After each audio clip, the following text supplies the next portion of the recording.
MechWarrior 5 is the latest offering from the BattleTech universe, developed and published by Piranha Games. It's the latest in the MechWarrior series, which went dormant in the early 2000s, and has now been given a new lease of life via Kickstarter. If any of you were fans of the excellent Mech Commander series, get into BattleTech. You will not regret it, trust me, it's fucking brilliant. Taking place in 3015, it places you in the boots of a rookie merc recovering from the death of your father following the annihilation of the mercenary outfit you were a part of. The game spans a period of almost 50 years, taking in the end of the Third Succession War and the dawn of the clan invasion. Despite the numbering system used for this, MechWarrior 5 is actually the earliest game in the series, starting off before the events of MechWarrior 1. First impressions of MechWarrior 5 are really quite something. One of the key aspects of a MechWarrior game to capture is the scale.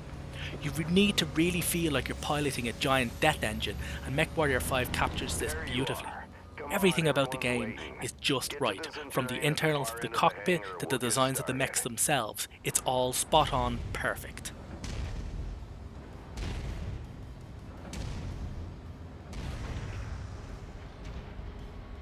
Another unique aspect to capture in the MechWarrior games is ensuring that all the different mechs handle differently, which is also captured perfectly.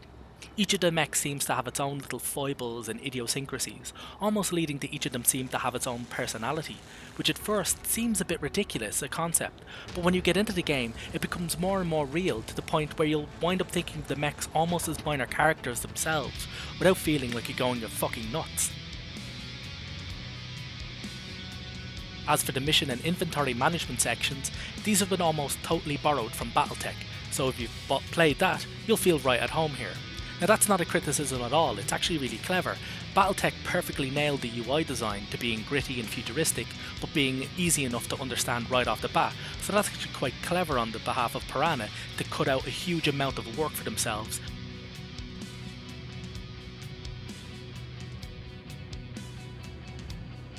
So far so good, right? Well, yeah and no. But it's when you get into the game and get past that shiny exterior that you begin to see the cracks. First off, for any of you who are thinking of investing in a nice new joystick to take advantage of the functionality, do not fucking bother. Trying to aim with the joystick is an absolute chore. Half the time you'll be struggling just to keep your mech facing the enemies, let alone shooting them. And unless you're planning on going some intensive 3-month training course, just stick to the mouse for the torso functions. That said, if you do have a hot ass handle, I'd definitely use that. It'll take you a couple of hours of gameplay to get the button mappings down to your preference, but once you've got it, you're golden, and it'll really add to the gameplay immersion and make handling your mech a lot more natural and easy. Secondly, it'll become pretty obvious very quickly that, while the graphics have moved on from MechWarrior 4, the AI certainly has not. When you're told the enemies would be coming thick and fast, I didn't think there'd be such an emphasis on the thick. Often, they'll just charge head first into you, or into walls even, in a desperate attempt to perform the one tactical maneuver that they know, the circle strafe, and holy shit, will you get sick of seeing that in this game. Your lance mates aren't exactly Mensa members either.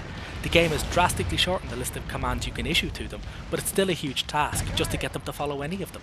In one particular mission, I was tasked with defending a base, and upon reaching it, my lance mates promptly ploughed straight through the very base we were there to protect, destroying almost half of it before a single enemy was spotted. Needless to say, I didn't get the fucking off bonus for that one. Speaking of spotting the enemies, your radar is about as useful as a marzipan dildo. It'll only detect an enemy that's behind you if they're close enough to sodomise you with said dildo, and trying to get it to lock onto enemies in front of you was a constant source of frustration. You can't detect enemies behind walls either, behind hills, or behind you. The missions start to get quite samey very quickly as well.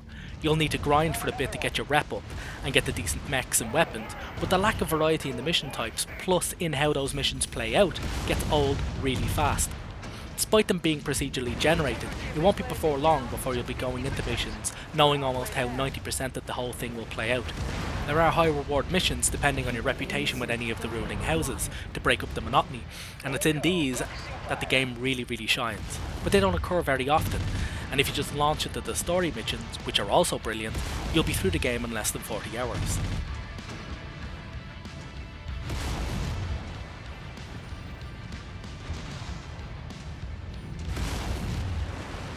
So to wrap up, MechWarrior 5 does for the MechWarrior side of the BattleTech franchise what BattleTech did for the Mech Commander side. It revives it, breathes new life into it. Yes, the game can be a total mess at times. The loading takes far too long and it'll get real repetitive real fucking fast.